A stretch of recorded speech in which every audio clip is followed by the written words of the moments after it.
Many animals use sounds to convey information. Humans use vocal labels for objects and for people. We call these words and names.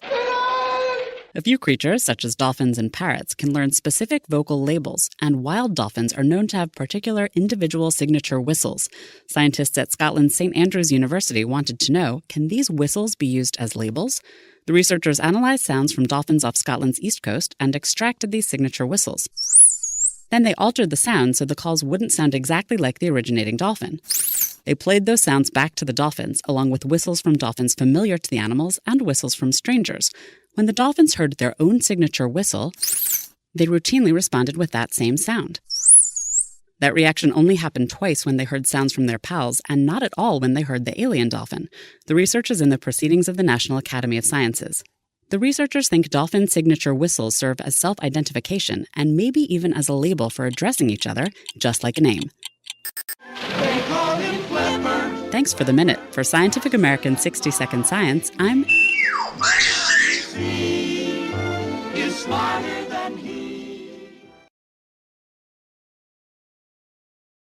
We've all heard the old saw about women who let themselves go after getting married. Well, female ticks take this post-honeymoon weight gain to extremes. After mating, female ticks in the family Ixodes increase their mass an astonishing 100 times, ballooning from the size of a sand grain to that of a kidney bean. This post-copulatory growth spurt is actually an important part of the tick's whole blood-sucking lifestyle. Female ticks need to fully engorge before they can lay eggs, but virgins are better off staying small so they'll have more time to find a mate. Not that male ticks have anything against full-bodied females, it's just that ticks meet their matches while they're hanging around on their host, and if unwed females become too unwieldy, they're more likely to get knocked off during a good grooming. As to what spurs the females to really bulk up, Ruben Kaufman of the University of Alberta finds that male ticks' semen contains proteins that trigger engorgement. Vaccines against these proteins could keep ticks from reproducing and transmitting infections such as Lyme disease. That would be good news for people, but bad news for female ticks who dream of being engorgeous.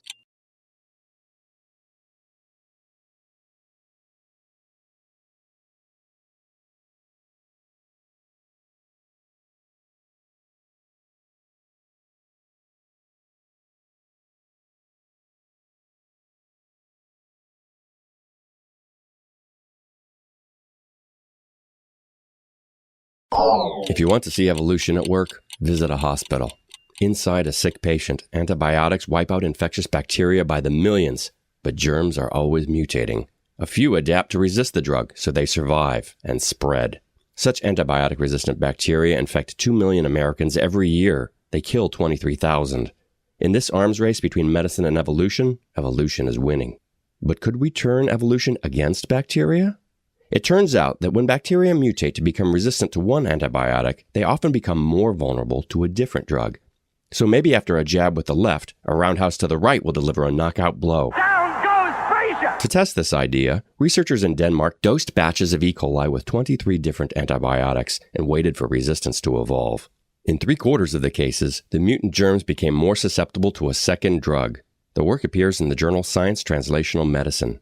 One particular combination of widely used antibiotics, gentamicin, then cefuroxime, then gentamicin again, and so on, looks like it could hold the bugs at bay indefinitely.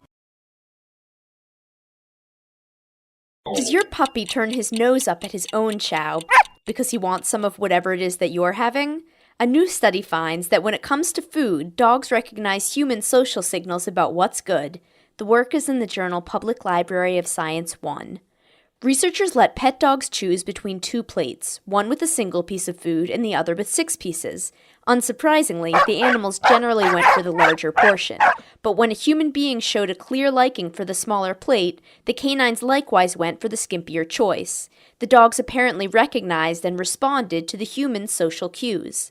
And not all cues were equally effective. When the human approached but did not touch the smaller portion, dogs ignored the attention-drawing gesture. For a social signal to influence behavior, it had to demonstrate intention. And the most effective cues also involved communication, such as looking from the food to the dog and back while talking encouragingly. For dogs, choosing a bite may depend on another's bark.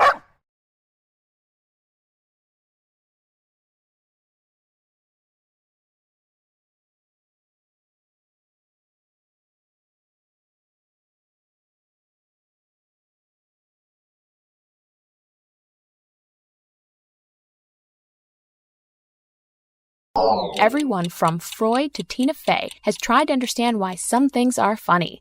Now, new research concludes that one key to comedy is for a situation to violate a moral standard, but in a gentle way.